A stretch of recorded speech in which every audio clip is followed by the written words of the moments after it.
Hi friends, welcome to homely cooking blog. ఈరోజు రాగి Java తయారీ విధానం చూద్దాం రండి. మజ్జిగతో చేసుకుందాము. మజ్జిగతో చేసుకుంటే చలవండి రాగి జావా.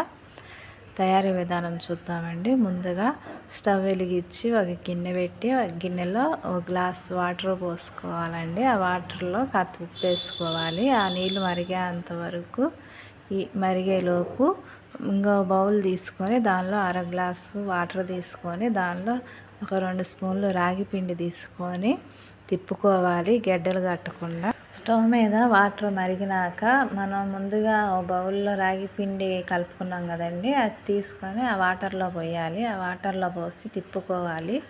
దానిలో కూడా గడ్డలు కట్టకుండా తిప్పుకోవాలి. తిప్పుకున్నాక ఒక పొంగు వచ్చినాక ఆఫ్ చేయాలి. ఆపేసినాక చల్లారినాక దానిలో మజ్జిగ పోసి కలుపుకొని సర్వ్ చేసుకోవాలి ఒక గ్లాసులో.